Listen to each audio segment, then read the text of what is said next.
I missed up our stream and now we're live, which is excellent. We're properly live this time with our Cosy Crime panel featuring Myra Duffy and Cecilia Peartree, or Sheila Perry. And they're going to start us off with an introduction to themselves and their books, which they've already done fabulously, but I messed up the stream. Starting with Myra. And now I have to remember what I said. My name's Myra Duffy and I write Cosy Crime. I write mystery crime novels set on the Isle of Bute. I have a main character who's called Alison Cameron, and she's an amateur, so I suppose that's the category you would put her in. She gets involved in all sorts of things. She's kind of nosy, inquisitive, and now the one I've just published is the 10th in the series, and I've written 10 books in this series and 4 novellas to date. Which is a lot for me to enjoy.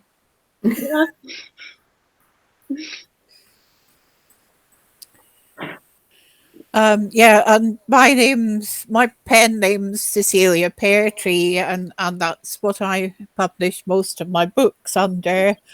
I've just published the 23rd in my main mystery series, which is set in a small fictitious town on the coast of Fife, and I have 2 other series, one set in the 1950s and one contemporary one set in a museum in Edinburgh, which is also fictitious, which I haven't actually been able to write until I retired from my day job, which was working in an art gallery. And then I've branched out into some historical novels as well recently. Oh, quite a range then. She makes me feel like a slouch. With your 10 books. So pitiful. What drew you both into writing kind of the cozier end of crime then? I suppose I'm more interested in mystery than crime. I'm not interested really in writing about detectives and that kind of genre. I much prefer something which has an historical content and where the mystery very much centres on the historical. So, for example, Last Dance at the Rossi Pavilion, which was, I think, my 3rd book. In that book, something's discovered when the pavilion's renovated, and it's something which is to do with the Second World War. In Grave Matters at St. Blaine's, it's to do with the St. Blaine's, which is an old monastery on the island, a ruined monastery on the island. So I think it's that issue of trying to combine mystery and history, which really intrigues me and which I like to write about. Mm-hmm. And Sheila? Yeah, I'm not really a big fan these days of the noir stuff that Scottish people seem to specialise in, because I'm quite averse to violence when I'm reading recently. This is actually when I was younger, I used to just read everything, but so I didn't want to be writing about anything like that either. And actually, I'm more interested in the characters than anything else. And in fact, a lot of my readers say things like, let's see what the gang is up to next or something. So they're really not that bothered about the crimes. No, I think that's the best thing. So I think it's very evident in Cosy Crime, that sort of feeling that you're going back to meeting old friends, like Alison feels really a strong character as well in your books. And I love that when you can go to a series and you sort of feel like you're going back to old friends. Mm-hmm. I'm a big fan of Ellie Griffiths, and I think her character is very like that as well. You just fall back in with them, don't you? And you're like, these are my friends again. I think it's one of the problems. I don't know how you feel about this, Sheila. One of the problems with writing a series, of course, is even with a character, main character is being consistent. Mm-hmm. I have kind of a master plan. That sounds very grand. I don't mean it's a sheet of paper, basically, with all the kind of characters, the characteristics, particularly of my main characters. And I try not to describe them too much, because I like to leave that bit to the reader's imagination, and also because I really want to be kind of consistent in what I do throughout the series. And if you write a series of 23 as you have, Sheila, that must be something you have to consider. Yes, although I must say it isn't usually the main characters that are a problem with me. It's the kind of side characters that I kind of randomly give a name or something to in book 5, and then they turn up again and I've forgotten their name. So I've got an Excel spreadsheet for characters saying what they did when and whether they've been murdered or not.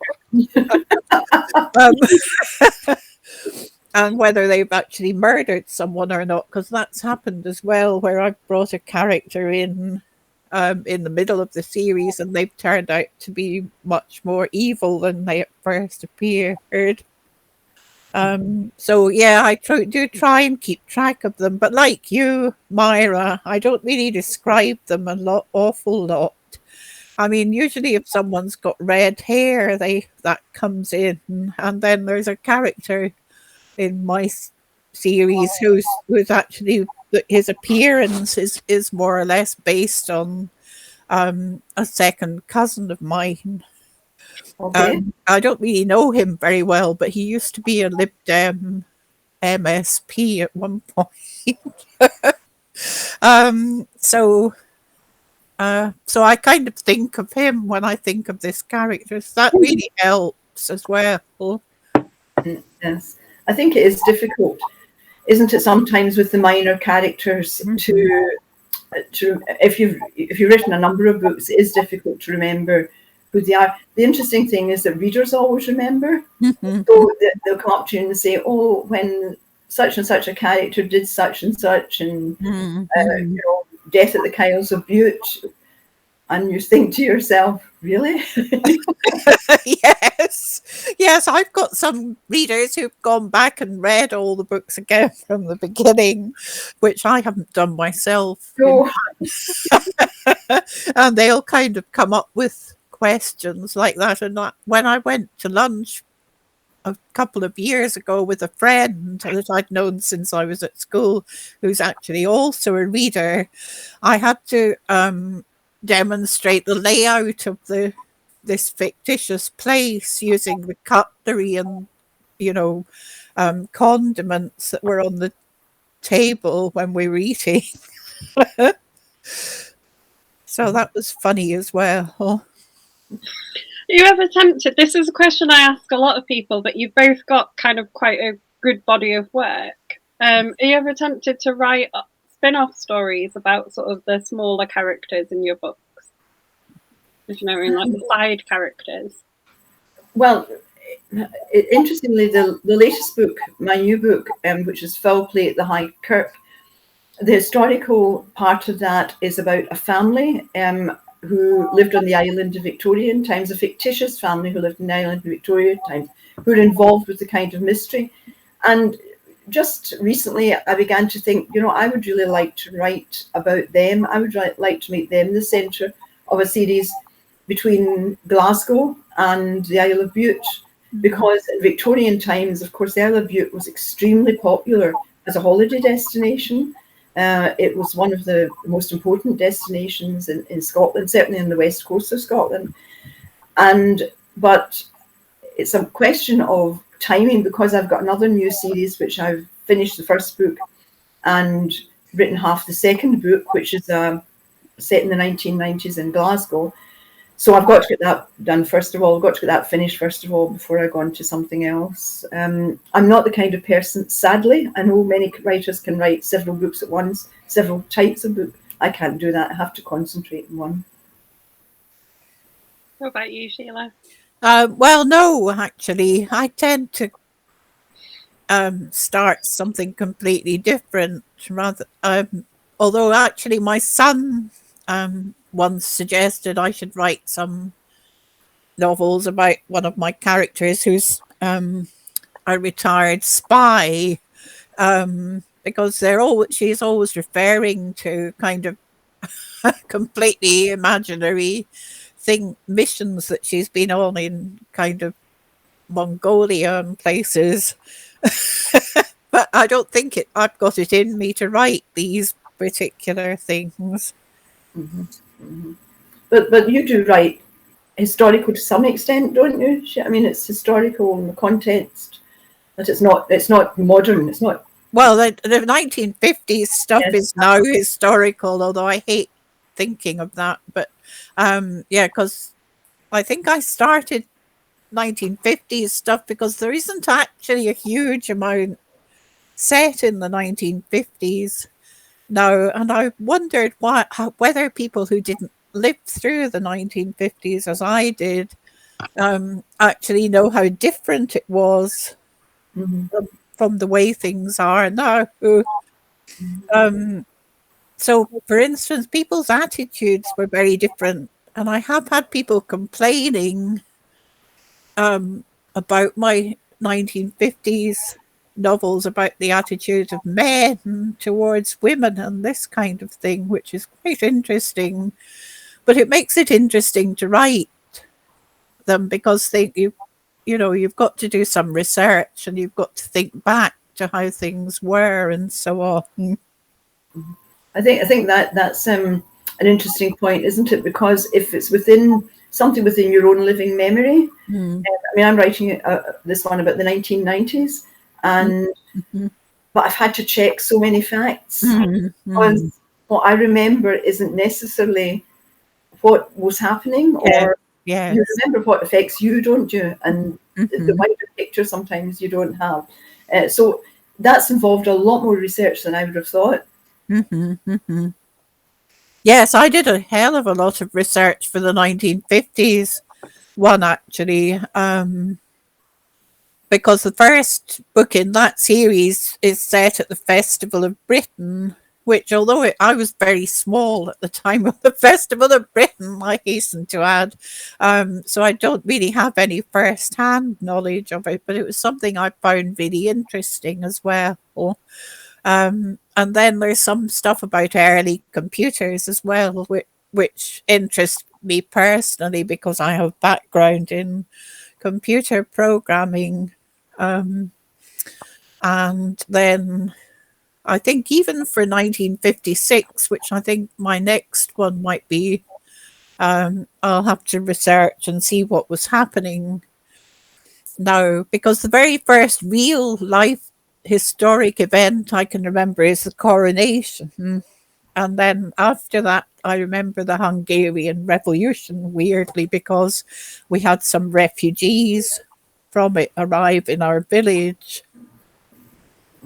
But I don't really remember things like the Suez Crisis and so on at all. No, I think as a child you wouldn't really, would you? No. Would interest you. But you're remembering exact dates as well, like you were saying, Myra, and even if you're going only as far back as something like the 1990s, you might remember when something happened, but not remember the exact dates and things. Yes, exactly. But you can guarantee your readers will. Yeah.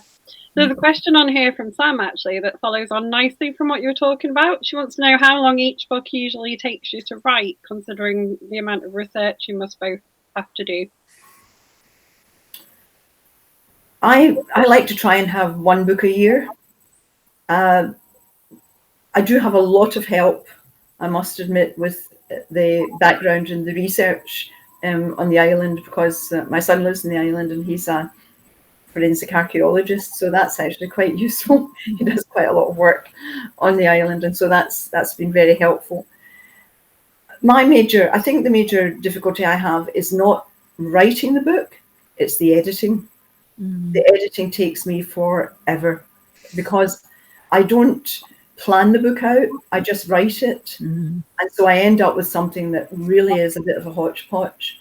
I've got some very good beta readers who castigate me when they realise the errors I've made. One of the funniest ones I found was I had Alison in the first book, the kind of prequel. She was at the King's Theatre in Glasgow, and the performance starts, and she leans over to tap the woman in front on the shoulder.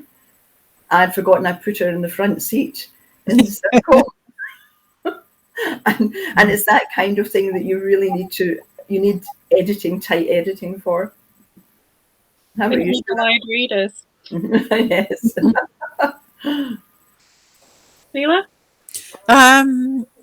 Actually, I'm a sort of speed writer, really, as you can probably tell from the amount of books I've managed to get through. And it's got even worse since I retired from my day job. I've been just writing like mad.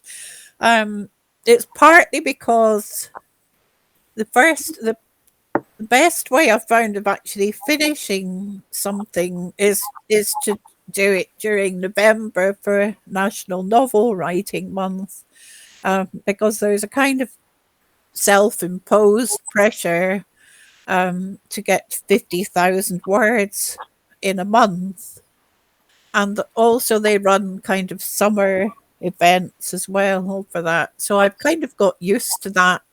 And so I really try and write about 1,000 words a day most of the year round.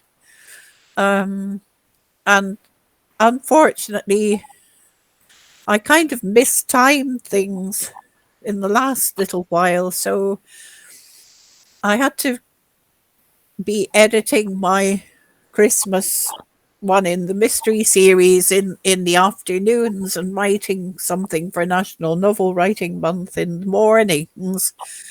And that wasn't ideal by any means. I wouldn't really normally work on 2 books at once. Actually, there's a 3rd book sitting there, not quite finished yet as well. I know that feeling. So my dad's popped on and said hello. So has Laura Hamilton as well. Dad has asked, do you find social media a help or a hindrance? Oh, that's a difficult question. I think it's essential. I think that's the top and bottom of it.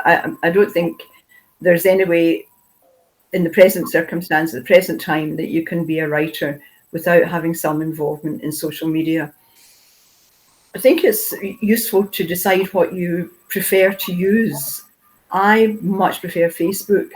I use Twitter, but I use Instagram a little bit, but I really prefer Facebook. And I try to do it first thing in the morning.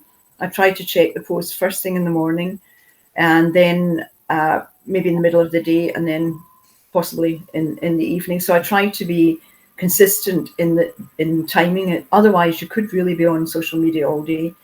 I think it depends. I think you have to be selective. I think you have to be careful about the groups that you join. I think you have to choose groups that do help you and do support you, or where you can also contribute something to the kind of general writing world, if you like. And as I say, I think really it's just essential. I think you have to be prepared to use it if you want to. I know a couple of writers, people who have been writing, who don't use social media, and I really don't think it works for them, to be honest. I think they miss out hugely on what's going on. Mm-hmm, mm-hmm. Yeah, I think you really have to have it to keep up with what's happening, apart from anything else, in the writing kind of sphere. But it's also quite good fun.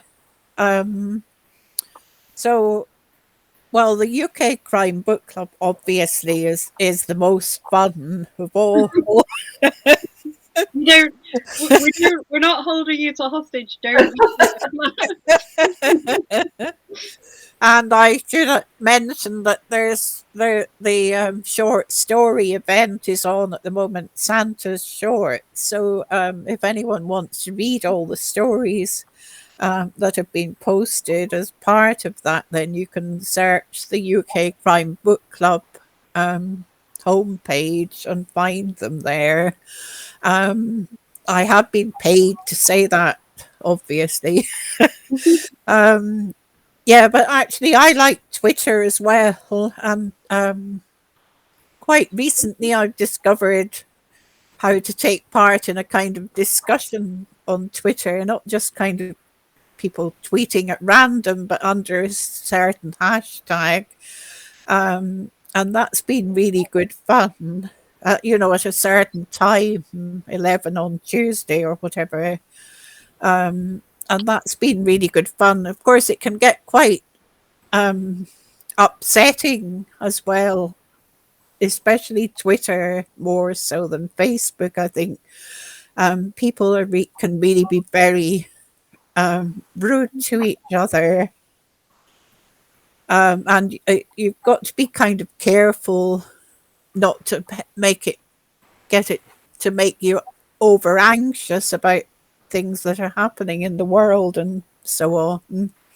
Mm-hmm. I think although social media is very useful, I must say one of the most useful things I did was join a writing group. I found that really, really useful. I joined Erskine Writers a number of years ago, and that was incredibly helpful in terms of not only developing your writing style, but having the support of like-minded people.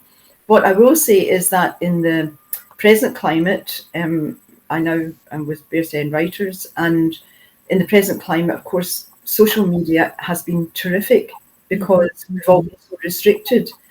And I think personally, I feel I've got much more used to using social media and using Zoom or something like this in order to chat and to have support and to support people. Yes, I've never actually been in a real world writers group, but I've been on various writers forums from time to time. And actually we had meetings that spun off from one of them for a while. Real life meetings. Obviously we haven't been able to do that just lately, but that's really nice as well.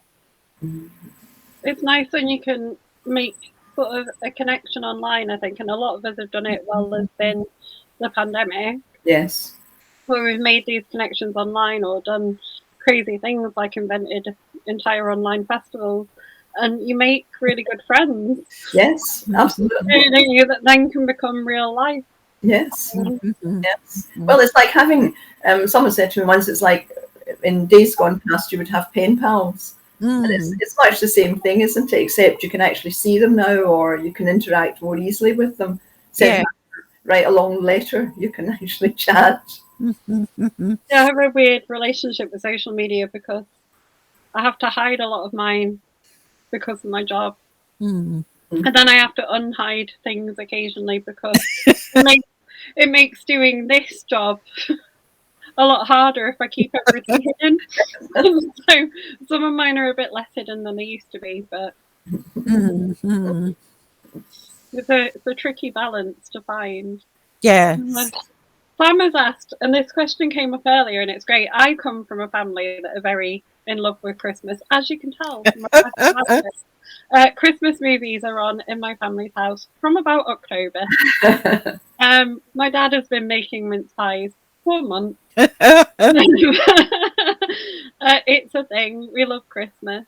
Do you have any Christmas traditions? Christmas traditions. Well, we do have a tradition of pre-COVID, we would always have Christmas Day together. It's quite a small family, really. And we would always do charades or a game even my daughter would have a new game.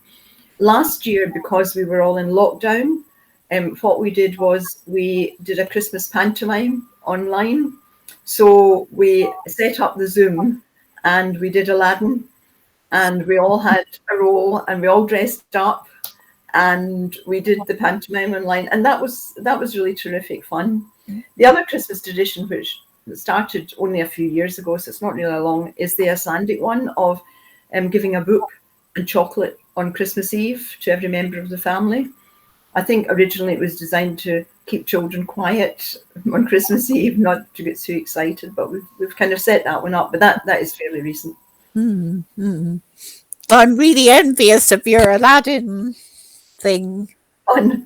Yeah, Oh, I that's love fantastic. that. Yes. Actually, I used to direct children's pantomimes a while ago. Well, quite a few years ago, actually. It's when my own sons were kind of young enough to act in them. So in a way, I really miss that. But that sounds like a great idea. You should carry on with that even when we're not in lockdown. It was really terrific, and it worked really well on Zoom. This is where we're having some kind of connection is really good, and I think we all enjoyed it. Every year, I'm not sure. Yes. They might want me to write one, and I don't know. Yeah, I used to write the scripts with my younger son, who has also written novels, although he's not actually doing it at the moment. And we used to, it used to be a really tortuous process, where we would both have to agree each line before we agreed to put it into the Oh no! final script. And sometimes it took hours on end to do one scene. But it was fun though. I enjoyed those days. Yeah, so we haven't really got any traditions in our family. I think I would like there to be a tradition of us all going out for Christmas dinner, because I hate cooking. Um, You've no time to cook, Sheila, given the number. no. So I'm pleased to say that this year we are going to our favorite Indian restaurant for Christmas meal, with my younger son who lives with me, and the older son and his wife, and my grandson who loves curry, actually. That'd be nice. Well, we'll be having the full traditional Christmas dinner. The full traditional, everything, the pudding, everything. Mhm. I won't be cooking it. Oh, that's all right then. Yeah. Oh, my dad will be cooking it. Is he the cook? Is he the cook? Interestingly, the thing which I do make, or did make most years, was a dumpling. For New Year, which was the Scottish kind of version of Christmas pudding, and that's a real. But that became very difficult eventually, because it requires it to be boiled for about 10 hours, and the kitchen's full of steam, and so I'll be quite pleased to let that slide. I remember taking my nephews. This is the last time I ever went to the pantomime, because they're all in their 20s now, so this was quite a while ago, to go and see the pantomime. And for some reason we couldn't take my husband, so we took, like, me and my mum and dad took my nephews to see the pantomime, and then they were absolutely convinced that my husband didn't go because he was a giant in the pantomime. I think we watched Jack and the Beanstalk, and they were like absolutely convinced. When they came back, they were asking him like if he was a giant.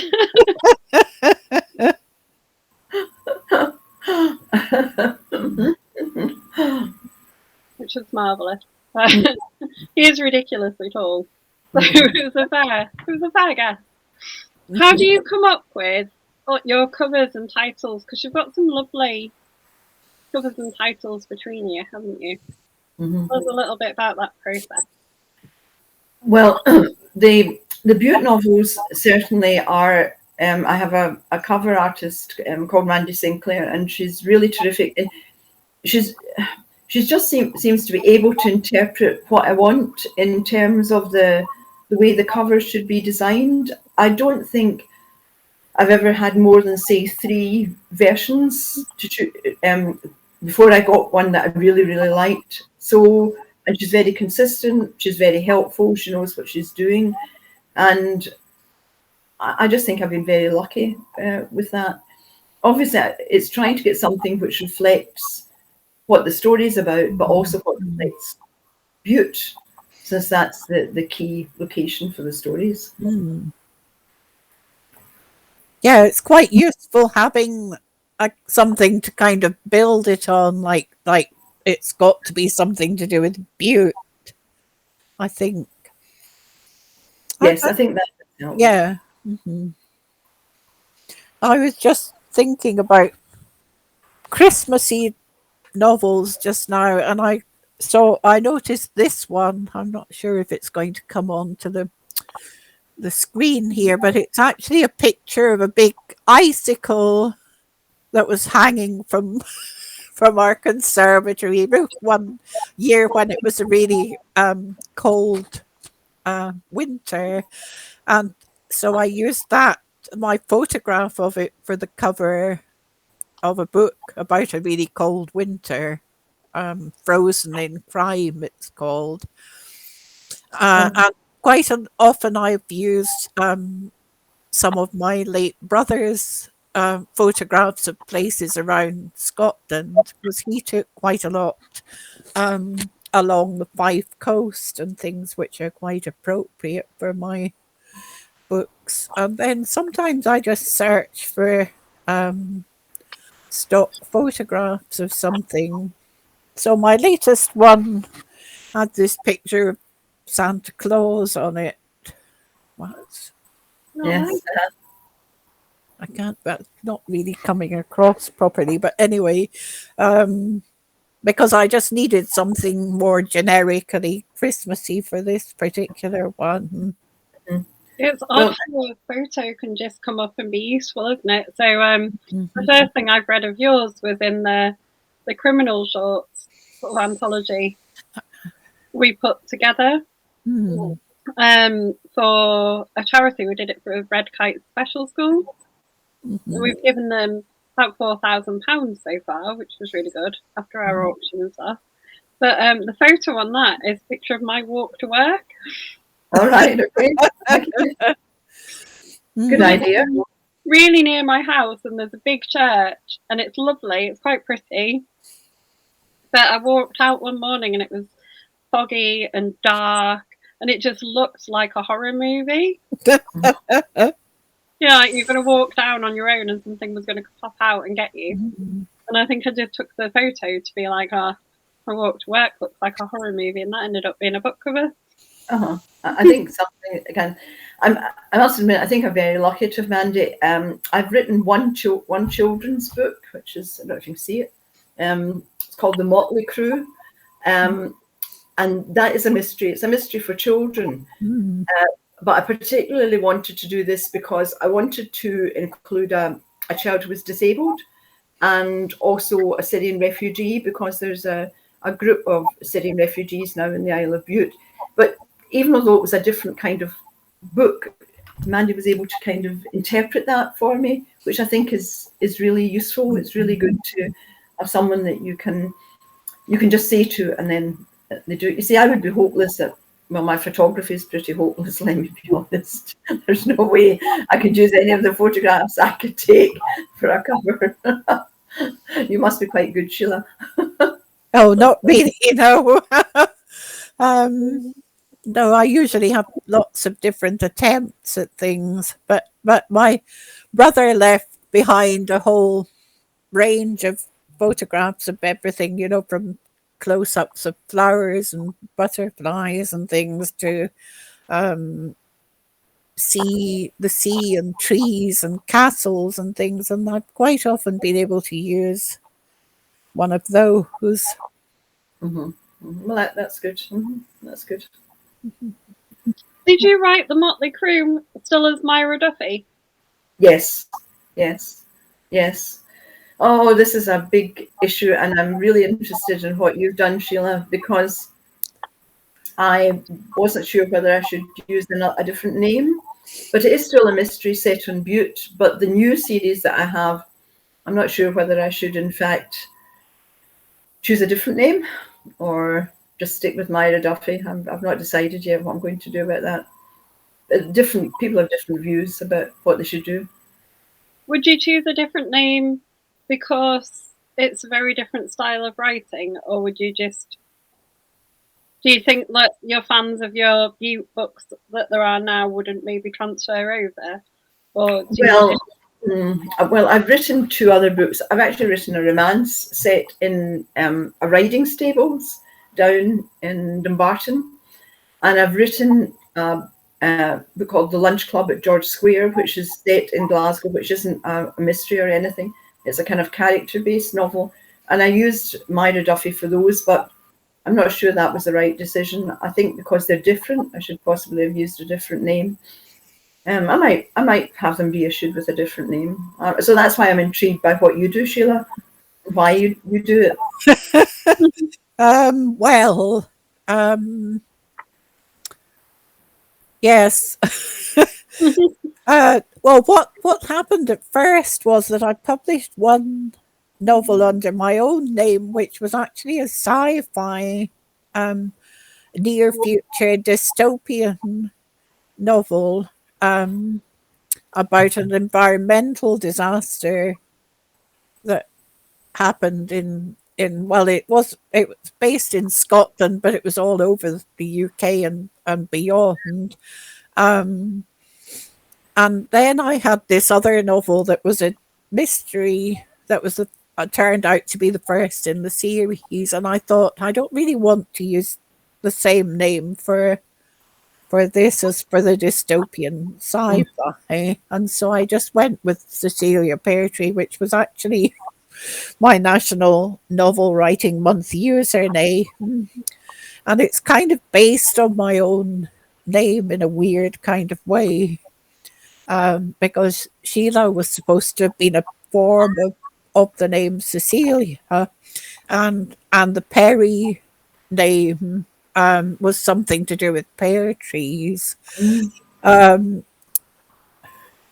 then I've actually stuck to that for all the other things I've written, except for a book I wrote at the beginning of this year about my family history, which obviously I've published under my own name. I'm not really happy with the name Cecilia Peartree, quite honestly, because it really seems very silly looking back on it, but I'm not going to change it now anyway. No. It's a real conundrum for a writer, do you not think? It's a real difficulty in terms of what you should do. I mean, like you, I've got a lot of different books on the stocks, which some of which I may never finish, but one of them is a Western. It's a cowboy. Oh. Now, I don't think I could publish that under Myra Duffy if get a bit of a surprise. So it's something I'm going to have to decide quite soon, I think. You've been asked by Alex Shaw, he writes really interesting action kind of thriller type stories, but he wants to know if you've got any funny routines you have when writing, or a favourite tipple as you write. Well, the most difficult thing I found about writing is sitting still and writing. I'm not very good at sitting still for long, as the family would tell you. Routines, I like to write in where I am just now, which is my study. I'm not good. I know some people, for example, can write on trains. I have a writer friend, and she really writes best when she's traveling or in a coffee shop. I can't do any of that. I have to be at my desk and almost feel I'm starting a morning's work. So I suppose in some sense that's a bit of a routine. Apart from that, not really. I don't have any particular things I like to have around me or anything else. No, I'm not. I am a routine person, but not. I've got nothing that if I don't have it, then I feel I can't write. Do you have a favourite tipple at any time of the? Do I have a favourite tipple? Again, this sounds terrible. No, except for coffee, of course, which I do drink too much of. And yes, I like to have a cup of coffee several times in the morning to keep me going. Well, that's my excuse. It's maybe going downstairs and putting on the kettle that I like doing. Maybe that's a routine. It's a break from the writing. Yes. Not gonna answer that. I'm with you on the coffee. That's I don't actually drink alcohol usually at all. That makes me sound like some horrendous Puritan, but actually, it just doesn't arise really. And I don't think I would drink it while I was writing in any case. Things might get even more chaotic than they already are. But like Myra, actually, I usually write in the mornings in the same place, which is also where I'm sitting now in my conservatory. And actually, when I retired from work, I had been working at home, usually starting in the mornings and sitting in here. So I just kind of carried on, but I was writing instead of working. Mm-hmm, mm-hmm. But maybe that's something we should develop. Maybe we should develop a favourite tipple. That's a good idea. Thank you very much for that suggestion. Yes. Yeah, it's like a good. I don't know. I'm with you both on being powered by coffee. Mm-hmm. Yes, yes. Mm-hmm. But when the book's finished, that's slightly different. Quite happy to have a nice tipple in, bit of celebration. My favourite author chat tipple, not now, obviously, because it's 3 o'clock in the morning. 3 o'clock in the afternoon, sorry. My favourite author chat tipple on an evening is a nice G&T. All right, yes. No, I can't. I can't drink gin. It just depresses me. No, nice glass of champagne. That's a different matter. Fair enough. Good choice. What do you do then to celebrate a publication? What do I do to celebrate? Well, first of all, I have to tidy the study because it's such a mess that I can't find it. Because there are things all over the place, bits of writing and bits of editing. So I have to do that. And then, I mean perhaps sometime, well, in past days, would perhaps go out for a meal, just have a little celebration, do that kind of thing. But mostly, do you know, to be honest, I'll tell you what happens at the end of a book. When I finished it and it's done and dusted, I feel a sense of bereavement. I feel a sense of, oh no, that's it finished. And I'm really anxious to start on the next one. Yeah, me too, actually. Yes, I often feel quite fed up for a couple of days after I finished one. I remember when I was at university and we used to have to submit essays every few weeks or almost every 2 weeks, it felt like. And we used to sort of lie around feeling fed up after we'd submitted them, and people used to kind of call it postnatal depression. Although it's not actually like that at all, but yeah, so it's a bit like that. Mm-hmm. You do feel a bit flat, don't you? Yes. Quite flat, and although you might even have the next one in mind, I feel I must school myself to have a little bit of a break before I start in the next one, because I have to sort of clear my head of everything that's gone before, and that's probably what the study tidying is. It's a kind of bit of displacement activity, isn't it? To get started in the next one. I never do tidying, though that's a foreign country to me. Well, I'm not some kind of house proud pet. It's just to find.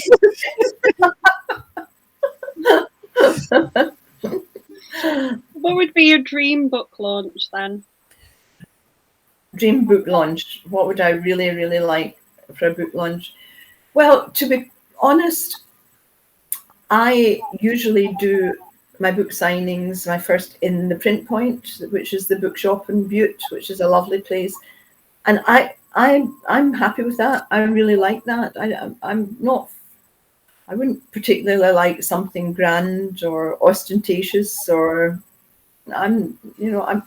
what I do is right, and that's really what I want to do. All the bits that go round about it are very nice, and it's lovely that readers like reading, and they write to you or they message you to say how much they've enjoyed it. And I mean, that's brilliant. That's so great for a writer to hear that. But in terms of all the publicity and all the rest of it, I'm not after that, really. I don't think it's anything I'm particularly interested in. No, I'd be terrified of having a real life book launch, actually. I just wouldn't enjoy it at all. And I prefer not to make any fuss at all about when my book's out. It just kind of slides out there and that's it. Mm-hmm. I do like talking to people. I really enjoy giving a talk, and I'm quite happy to do that. And you know, like this or in real life, and talk to people about my writing and how I write. But a book launch kind of smacks to me a bit of I don't know, what publicity and that kind of thing. But who knows? What's the strangest question you've ever been asked then? Oh, the strangest question I've ever been asked about the books. I think the strangest question was the first book is called The House at Ettrick Bay. Ettrick Bay in the Isle of Bute, it's a small bay, and there's a tea room there, which figures quite a lot in the stories that I write. But apart from that, round about it, it's mostly farmland, and the vista you can see the hills, and you can see it's just all farmland. But one day I was actually in the Ettrick Bay tea room, and someone had one of my books, and he came up and he said, "We have looked all over and we cannot find this house, this Victorian house at Ettrick Bay." And apart from the fact that I'd made it quite clear in the book, in the postscript at the end, that there was no house, it was totally imaginary, it burns down at the end. So I wasn't actually quite sure. I thought that there could have been a house there still. So I had to sort of explain in great detail what it was all about and whatever. So I don't know if he was disappointed that he wasn't able to visit this house, but there you go. What about you, Sheila? I don't know. I can't really think of anything except that one of my friends who reads all the books once asked me why so many of my heroines have red hair. And I really don't know why, except that it's something that you can, if you give someone red hair, you tend to remember that they've got red hair, whereas if you don't, if it's kind of brown or fair or something, you just don't. Well, at least I don't. And so it's easier for me to keep track. Is it not?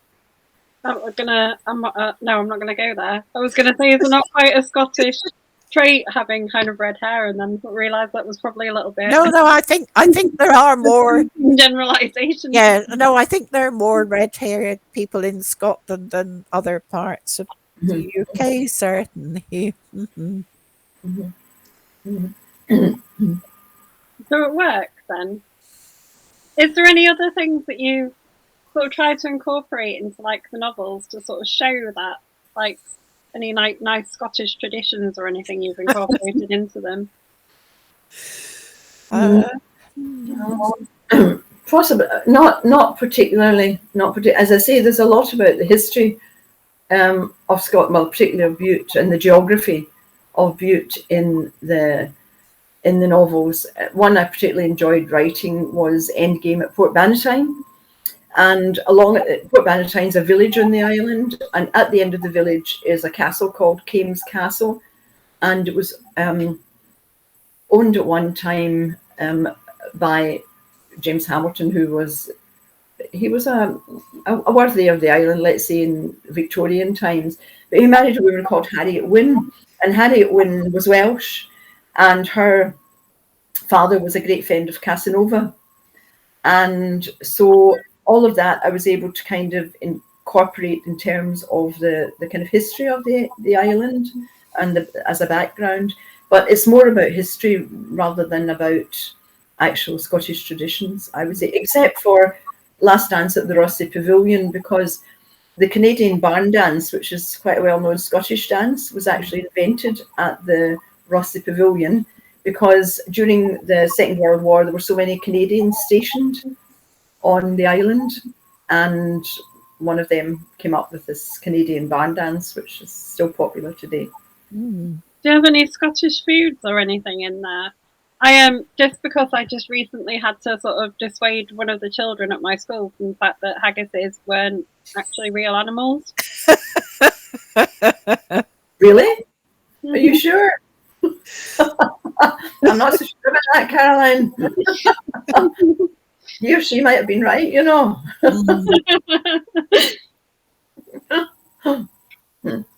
What about you, Sheila? I don't think I haven't tried to make my people particularly Scottish, although they are mostly.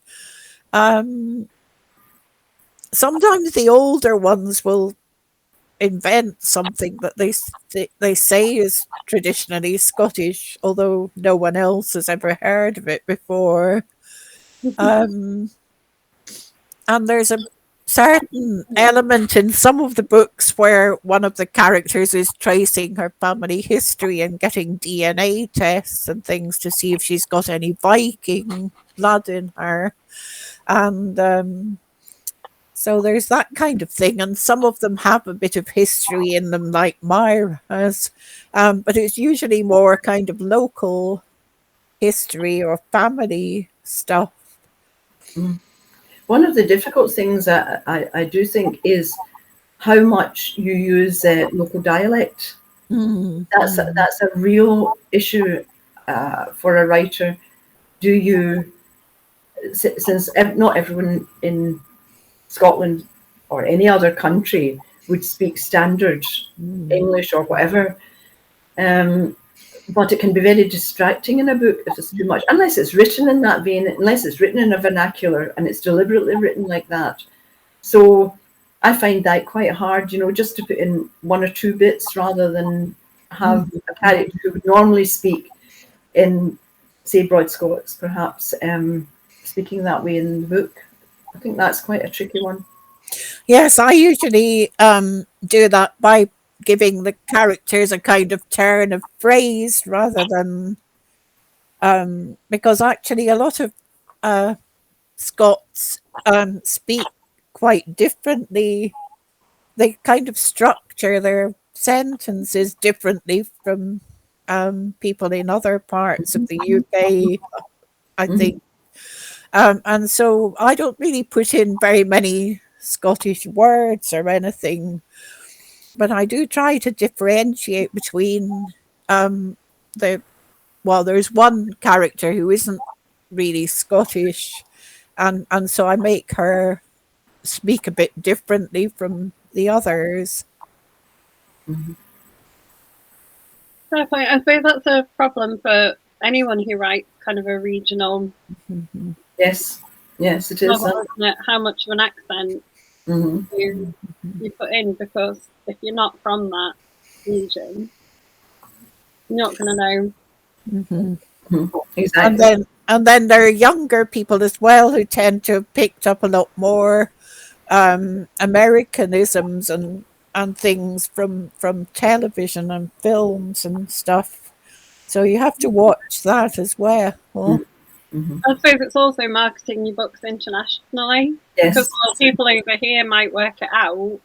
You know, if you're in America or somewhere else, having to try and figure out some of those terms of phrase might be even more tricky. Yes, I think that's right. And it's also the kind of timelessness of it. It's an interesting thing about language, about slang and how much you would use that as a young person, because it can date very quickly, and that can cause a problem as well. So there's quite a number of tricky things, I think, about language that you have to deal with as a writer. You have to consider quite carefully. It's a really interesting sort of, not a thing you think about writers having to worry about. It is. Well, as Sheila's saying, you have to try and differentiate your characters as well. You have to, so that they don't all speak in the same voice. And again, that can be difficult because you don't want to make it too different or it sounds false. So it can be quite tricky. It can be quite difficult to adapt and adjust that. And then that's all part of the fun of being a writer. You can do what you like. Yes, of course. Fun. You have control. Yes. We've only got a few minutes left. I'm going to ask you again to sort of recap yourselves and your books. But before we do that, what are you working on next? Well, I'm working on this new series, the first of which is called The Lost of Paradise. And it's I'm dedicating January to that because it has to be with my editor. I've said it will be with my editor by the end of January. So it's written, but it needs quite a lot of editing. So after the festivities, I'll be head down, and that's what I'll be doing. Yeah, I'm trying to finish a historical novel at the moment. I had to leave it unfinished earlier because I wanted to get on and do this 23rd mystery. And I also wrote a first draft of something completely different for a National Novel Writing Month in November. But again, that's not quite finished. So I told myself I've got to finish one or both of these other things before I start on something new. Excellent. And then we're almost at our time. So do you want to finish us off with a reminder of yourselves and your books? Right. So this is my latest one. Oh, this is sorry. It's Foul Play at the High Kirk. That's the High Kirk you can see there, and you might just see in the corner the little thing for the Sleeping Beauty pantomime. Pantomime company comes to Bute, the mythical theatre company, but death soon follows. And Alison Cameron and her husband, who have bought a cottage on the Isle of Bute, where they find something mysterious when they're doing the renovations. And Alison becomes involved in this mystery yet again. Nice. Sheila? And this is my latest one. I'm trying to get it in the middle of the picture without any success. But anyway, it's called The Christmas Catastrophe. And there's a cat further down the cover, which maybe you can see. Yes. Oh. Yes. So the cat is a kind of, there's two lost souls in this book. There's a person who disappears, and there's a cat who kind of appears and disappears again. And a character who did something awful several books ago returns to spread chaos and despair again. Excellent. It sounds fascinating. And all that's left to say, Laura Hamilton said it lovely. She said, thanks, ladies. Thank you very much. That was good. Thank you very, very much for joining us. Being part of our first ever Winterfest. We very much appreciate it. Merry Christmas, everyone. Merry Christmas, yes.